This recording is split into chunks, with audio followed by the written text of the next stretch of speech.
My ex-girlfriend took her own life in middle school and told me I was the reason why. I spent the rest of my life traumatized trying to heal, but now 8 years later, I just received a friend request from her.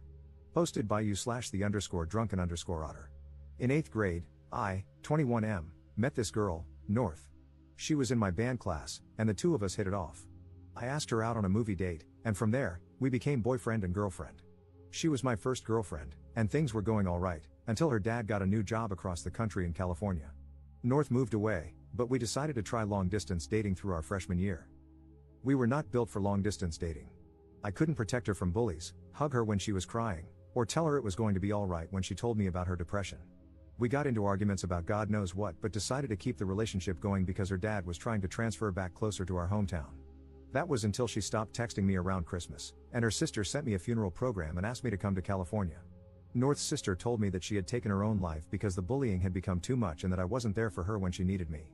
It broke my heart that I couldn't go to California for the funeral, and for the past 8 years, I've mourned her loss.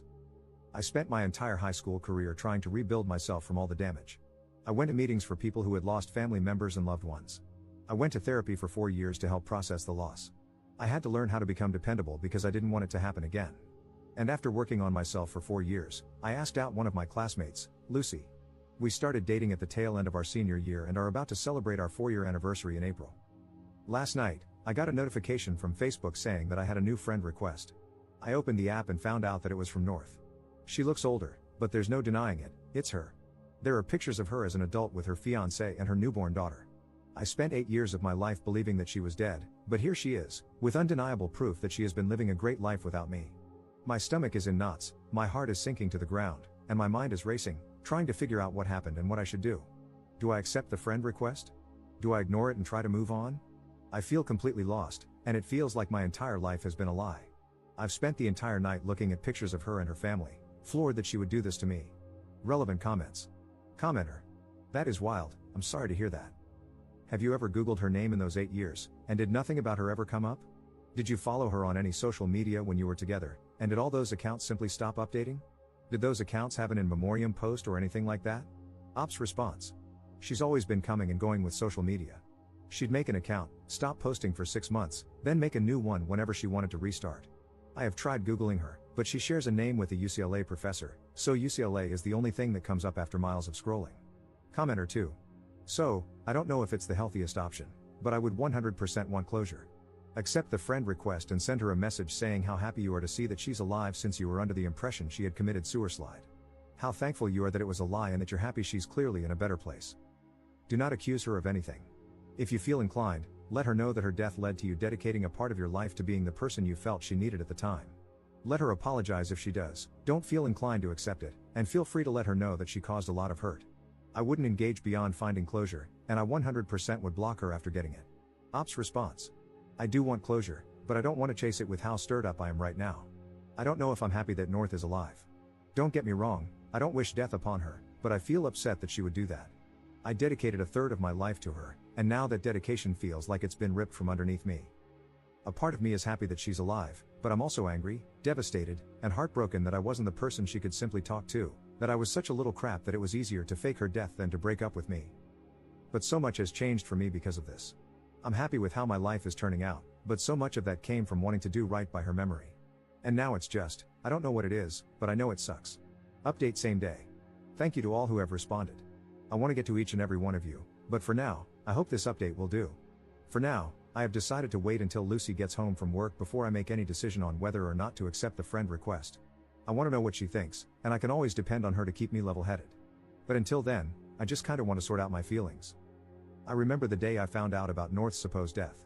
It was a few days before Christmas, and the snow had just started to hit the ground. I remember walking to the edge of the neighborhood along Main Street.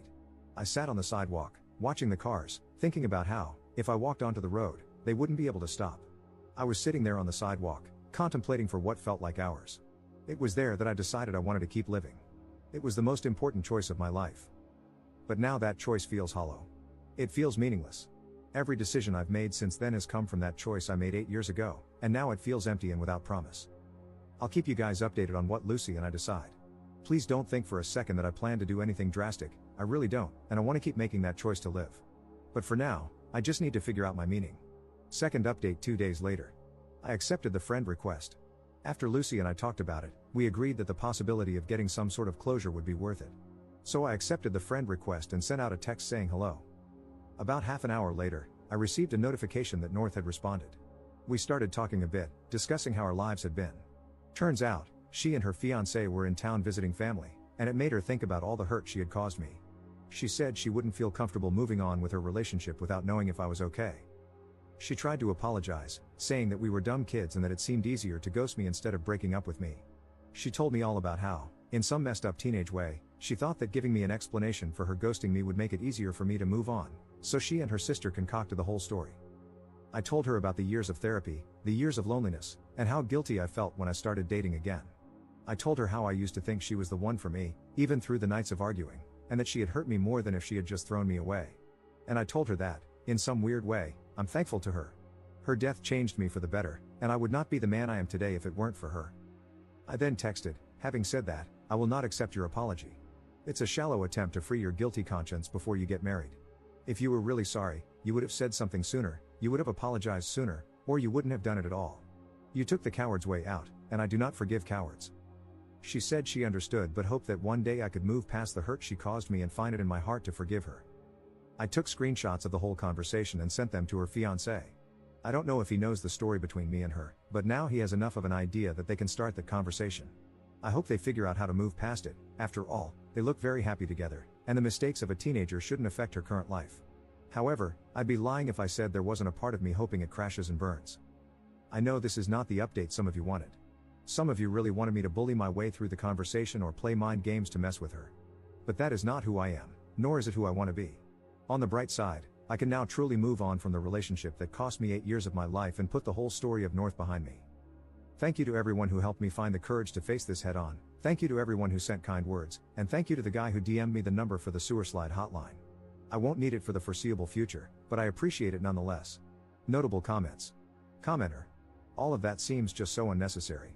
I want to break up with him, but I'm a coward, so I don't want to tell him directly. So, I'm just gonna ghost him because that's easier than breaking up with him. But I want it to be easier for him to move on, so I'll have my sister create a funeral brochure and make up a lie about me killing myself. But we're also going to blame him for not being there to protect me, so much for sparing his feelings, I guess.